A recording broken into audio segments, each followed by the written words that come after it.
part 12, that this was all folly. So someone killed a bull by whispering the name of the devil in its ear. It doesn't say which name, probably Jeremy, something like that.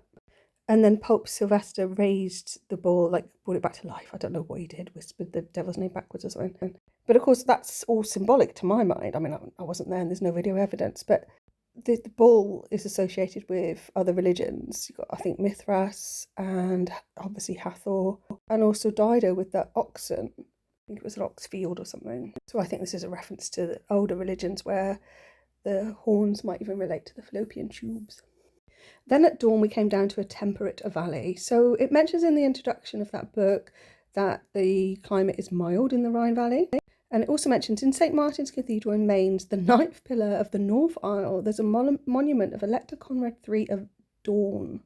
Spelt differently, but pronounced the same. So Dorn is a place in Germany, which is a spa town, and that's also a family name, like Leopold Joseph von Dorn. He was, I think, supposed to be a priest originally, but was so good at like being in the military and fighting that he ended up doing that for a lot. Wet below the snow line, smelling of vegetation.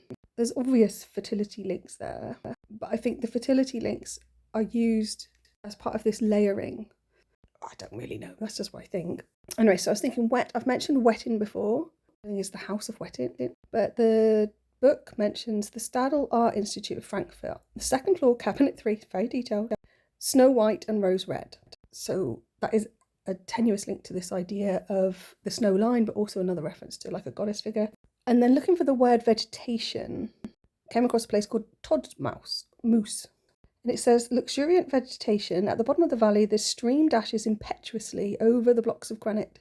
I don't know how a stream can dash impetuously because I don't know if it has consciousness, but maybe it does. And then it mentioned that there's a pilgrimage church there. So I looked into that. In 1255, Mary appeared to the priest Dietrich von Rickenbach.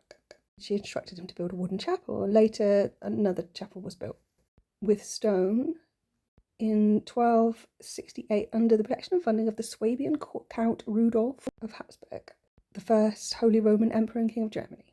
And due to the number of believers, the chapel was extended in 1300. And in 1471, a brotherhood was established, namely the Todtmoos Assumption of Mary Brotherhood for the Consolation of Poor Souls. And then there were reforms in like the 1700s, which led to the banning of the brotherhood, confiscation of assets, and pilgrimage were no longer permitted.